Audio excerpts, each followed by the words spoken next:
शंभू मामा ने पूछा। भगवान भली करे शारदा बहन, बेटी सुमन सयानी हो गई है। अब तो इसके हाथ पीले करने की सोचो। शंभू भैया, योग्य लड़का ढूंढो। मैं क्या इसकी शादी को मना कर रही हूँ? अब भगवान भली करे शारदा बहन, अगर यही बात है तो मैं आज से ही इस काम में लग जाता हूँ। शारदा अक्सर बीमार रहती थी। बेटी की शादी की चिंता उसे भी कम न थी, मगर वह अपने ठीक होने का इंतजार कर रही थी। वह जल्दी ठीक होना चाहती थी, लेकिन भगवान था कि उसे कुछ और ही मंजूर था। एक दिन अचानक से शारदा की तबीयत काफी बिगड़ जाती है और वह जिंदगी की उम्मीद खो बैठती है और कहती है, शंभू भैया, अब मैं ना बच पाऊंगी। अब सुमन के हाथ पीले करने की जिम्मेदारी तुम्हें ही निभानी पड़ेगी। अरे भगवान भली करे शारदा बहन, तुम इसकी चिंता मत करो, बस अपने बारे में सोचो। जब तक तुम्हारा भाई जिंदा है ना, तुम्हें कुछ नहीं होने देगा। पर बेचारी शारदा की तो तकदीर ही खराब थी। शंभू मामा की लाख कोशिशों के बाद भी दिन पर दिन उसकी बीमारी बढ़ती जाती है। फिर एक दिन बिस्तर में पड़ी आंसू बहाते हुए वह सुमन से कहती है, दुनिया में मेरे जैसी बदनसीब माँ कोई और ना होगी सुमन बेटी। तेरी शादी अपनी आंखों से देखती तो आत्मा शांत हो जाती मेरी।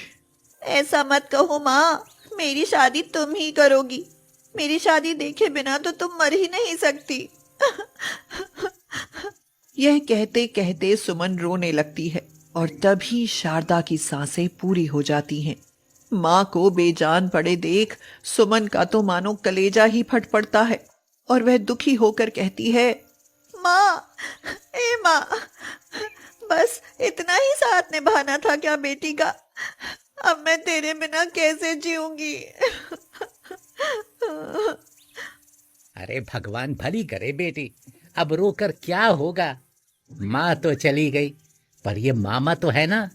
अब तो माँ और मामा दोनों मैं ही बनूंगा तेरा।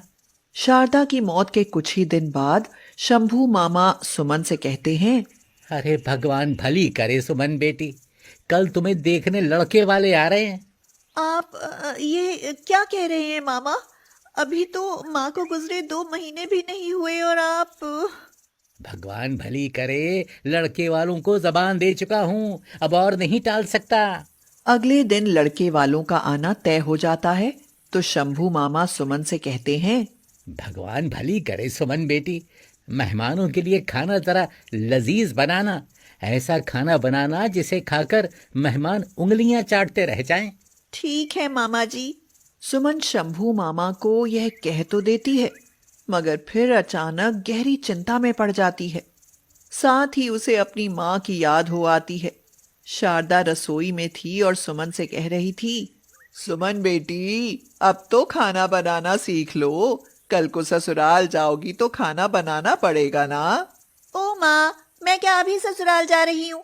जब ससुराल जाने का समय आएगा तुमसे खाना बनाना सीख लूंगी ना। तू तो सच में बड़ी बुद्धू है। अरे तब तक मैं मर खप गई तो फिर किससे सीखेगी खाना बनाना? तुम कभी नहीं मरोगी माँ। माँ की यह बात याद कर सुमन रोने लगती है और तभी उसकी सहेली सुशीला का फोन आ जाता है और वह पूछती है, हेलो सुमन, कैसी हो? सुशीला, मैं बिल्कुल ठीक नहीं हूँ। तुम अभी के अभी मेरे घर चली आओ बस। सुमन के यह कहते ही सुशीला उसके घर चली आती है और सुमन अपनी सहेली को अपनी समस्या बताते हुए कहती है, सुशीला, अब लड़के वालों के लिए खाना तुम्हें ही बनाना होगा। सुमन, पर तुम्हारी तरह ही मुझे भी खाना बनाना नहीं आता है। हाँ, पर मुझे चाउमीन अच्छे से बनाना आता है। तो ठीक है, तो चाउमीन ही बना दे। सुमन के कहने पर सुशीला चाउमीन बना देती है, मगर जब शंभू मामा को खाने में चाउमीन के सिवा कुछ और नजर नहीं आता तो वह सुमन से नाराज हो जाते हैं और कहते हैं, राम भली करे, ये क्या सुमन बेटी, क्या मेहमानों को बस ये चाउमीन ही खिलाओगी? अरे कुछ और भी तो बना सकती थी। माफ करना मामा जी, मुझे खाना बनाना नहीं आता। ये चाउमीन भी सुशीला ने बनाए हैं। यह सुनकर तो शंभू मामा अपना माथा पीट लेते हैं और बड़बड़ाते हुए कहते हैं, अब भगवान भली करे, क्या कर रहे इन आजकल की लड़कियों का। गृहस्थी बसाने की उम्र हो जाती है पर खाना बनाना नहीं सीख पाती। अब तो मुझे ही कुछ करना पड़ेगा। किस्मत से लड़के का पिता महेश शंभू मामा का पुराना मित्र था, इसीलिए वह इस बात पर ज्यादा गौर नहीं करता। वह महेश को फोन कर कहता है, अब भगवान भली करे बे महेश लाला, तुम बेटे मनोज और भाभी कांता के साथ कब पहुंच रहे हो? अरे बस यार 1 घंटे में पहुंच जाएंगे। तो फिर खाने में क्या क्या बनवा दूं? कोई पसंद हो तो बता दो। भाई मनोज और कांता को तो चाउमीन खाने का शौक है, बाकी तुम जो चाहो बनवा देना। कुछ देर बाद महेश अपने बेटे और पत्नी के साथ सुमन के घर पहुंच जाता है और सब खाना खाने बैठ जाते हैं। अरे राम भली करे भाभी, जरा चाउमीन तो खाकर बताइए कैसी है। वाह जी भाई साहब, चाउमीन तो बड़े ही जायकेदार है। किसने बनाई है इतनी जायकेदार चाउमीन? राम भली करे भाभी, अब इस घर में सुमन के सिवा है ही कौन जो खाना बनाए। मनोज और कांता को सुमन बहुत पसंद आती है और फिर मनोज और सुमन की शादी हो जाती है। शादी के बाद एक दिन कांता सुमन से कहती है, बहू अब तुम आ गई हो तो रसोई तुम ही संभालो। सुमन जैसे ही यह सुनती है उसका कलेजा धक धक करने लगता है। वह बहुत घबरा जाती है और मन ही मन सोचती है, हाय अगर इनको कहूं कि मुझे खाना बनाना नहीं आता तो पता नहीं क्या गजब होगा। हे भगवान, अब मैं क्या करूं? सुमन यह सोच ही रही होती है कि तभी महेश बीच में आ जाता है और कहता है, कांता, अभी बहू रसोई में प्रवेश नहीं करेगी। पर क्यों जी? क्या इसके लिए भी कोई मुहूर्त निकलवाना पड़ेगा क्या? बात तो कुछ ऐसी ही है।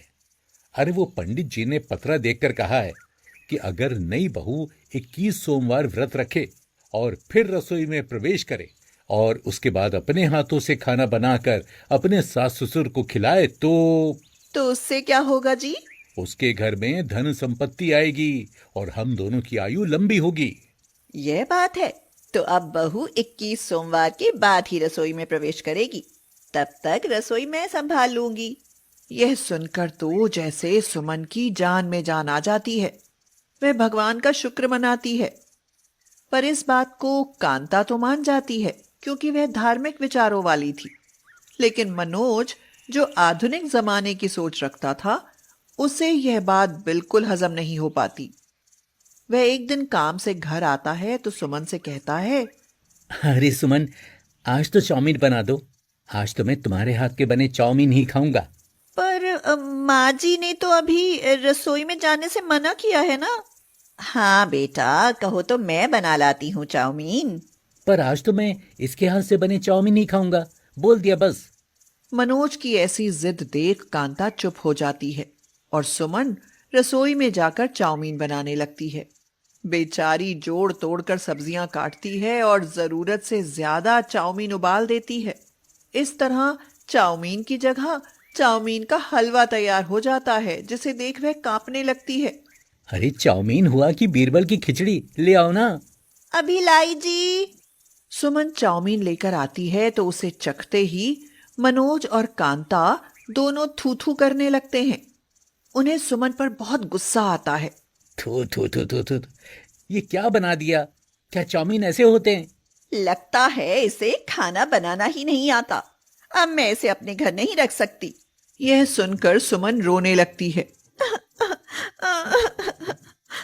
और तभी महेश और शंभू मामा वहां आ जाते हैं।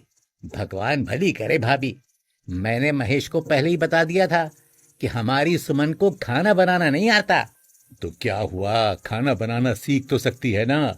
उसमें बहू को घर से निकालने वाली क्या बात हुई? यह सुनकर महेश मनोज और कांता दोनों को समझाता है और उसकी बात वे समझ जाते हैं। कांता सुमन से कहती है, मैं भी तो इसकी माँ ही हूँ, मैं सिखाऊंगी इसे खाना बनाना।